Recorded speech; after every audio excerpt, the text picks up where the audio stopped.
imani umeilinda,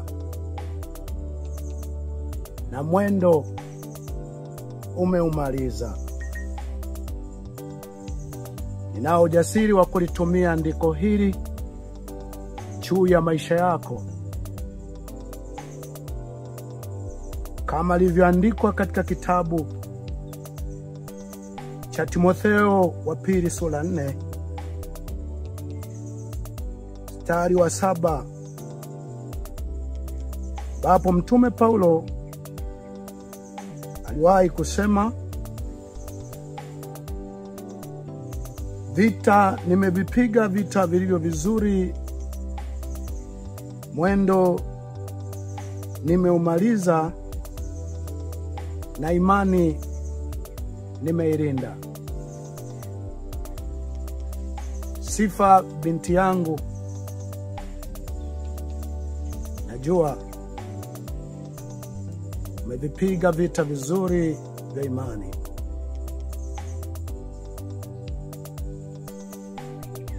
Imani umeilinda, na mwendo umeumaliza. Nasikitika kuwatangazia kwamba leo tarehe 13 mwezi wa 5 mwaka 2025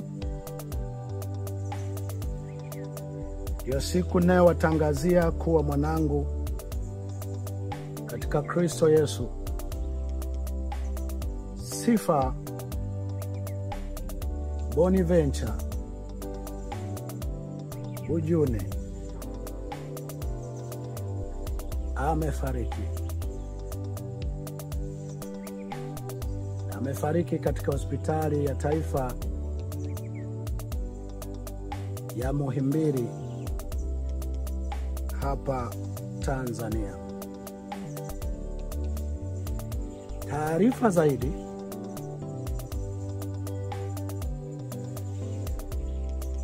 na msiba takapokuwa na mipango ya mazishi takavyokuwa, mtaletewa muda mchache mara baada ya mawasiliano kukamilika. Lakini taarifa hii ya awali ninakutolea nikiwa hapa Dar es Salaam, ambapo kwa sehemu kubwa mipango yote ndipo itakapofanyika. Mpaka muda huu naongea na wewe, niko hapa Kigamboni Geza Juu, karibu na zilipo ofisi za wilaya ya Kigamboni.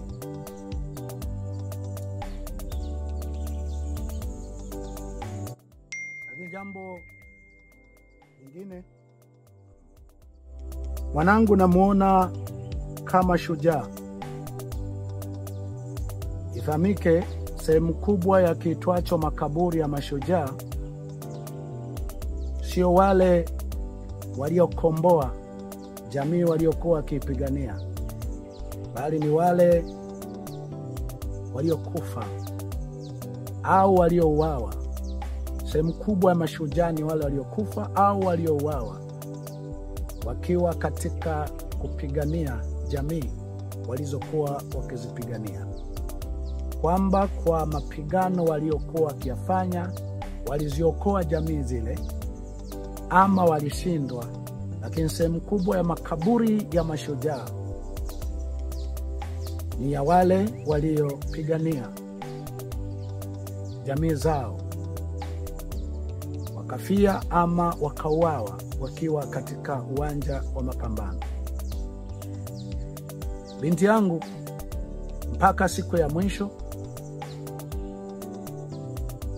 anayokuwa katika maumivu makali, alikuwa na jambo analifanya kwa ajili ya kupigania jamii yake, taifa lake, watu wake, na akiwa amerithi sehemu kubwa ya moyo wangu. Walile usilopenda kutendewa usimtendee mwingine. Katika mabinti watoto wangu, waumini wangu waliochukua kwa nguvu falsafa hiyo na moyo huo, binti yangu Sifa alichukua moyo huo kwa nguvu kubwa, na ametumia vizuri muda mchache wa siku chache alizopata kuishi. Maana mimi si mwepesi wa kumwekea muumini andiko na haijawahi tokea, lakini binti yangu Sifa namwekea andiko hili ya kwamba amevipiga vita vizuri vya imani, mwendo ameumaliza na imani ameilinda.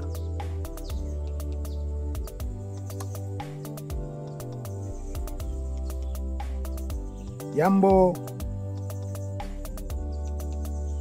la tatu, mtu yote unaweza ukajiuliza kwamba je, pana ujumbe wote umetumwa kwangu, kwa mke wangu ama kwa kanisa? Jibu ni kwamba psychological inawezekana kabisa kuna ujumbe walikuwa wananifikishia mimi, walikuwa wanamfikishia mke wangu, walikuwa wanafikishia watu wote walio karibu na mimi. Jambo ambalo nataka ufahamu kabisa, nimesema mara kadhaa, siku ambapo Afrika tutakuja kwanza kupambana na shetani mwenyewe, inawezekana ndipo ukombozi wetu utakuja kutokea. Wazungu wenzetu, shetani ni mistakes, ni makosa ya kibinadamu, ni mipango miovu wanayopanga wanadamu kuharibu jamii, kuharibu maisha ya mtu. Sisi Afrika, shetani ni hewa, shetani ni bahari, shetani ni giza. Na ndio maana hata mtu anapolalamika akitaka wewe mwanadamu utimize wajibu wako, kwa sababu 98-99 ya Mungu ni binadamu. Mungu alimwokoa Paulo kupitia watu waliomshusha chini ya kapu kwenye ukuta. Alimwokoa Paulo kupitia mjomba wake. Alimwokoa Yeremia kupitia wakuu. Wakati watu wa dini wametaka kumwangamiza Yeremia, wakuu walienda kuwazonga wale watu wa dini kwamba kwa kosa lipi Yeremia mumfanyie haya. Mungu aliwaokoa Perez waliotumwa na Joshua kupitia Rahabu kahaba.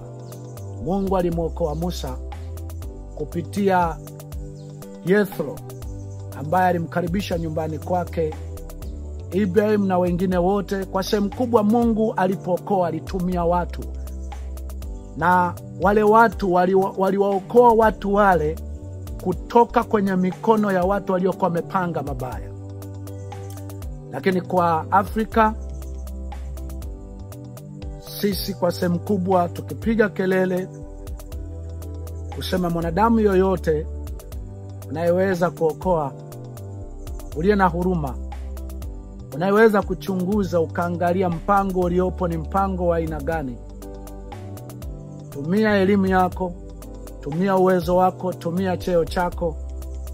Sehemu kubwa wa Afrika huwa mnasema muombe Mungu ndiye akusaidie, lakini kiukweli 98-99 ya Mungu ni wanadamu hawa. Utakaponyenyekesha, utakapoongea vizuri na binadamu, wana sehemu 98-99 ya ukombozi bila hata kumomba Mungu. Ndio maana imeandikwa ya kwamba lisilowezekana kwa wanadamu kwa Mungu inawezekana, ikiwa inamaanisha kwa 100% kubwa mambo Mungu, ukombozi wake, wokovu wake, msaada wake faraja yake ameiweka kwa wanadamu. Sasa swali limehoji, kuna ujumbe wote umetumwa kwangu? Ingawa nilikuwa na moyo wa dhati wa kuweza kumsaidia Sifa watu wa aina mbalimbali, mkatoa fedha zenu, mkatoa mali zenu, mkatoa muda wenu, mkatoa maombi yenu ili kutusaidia.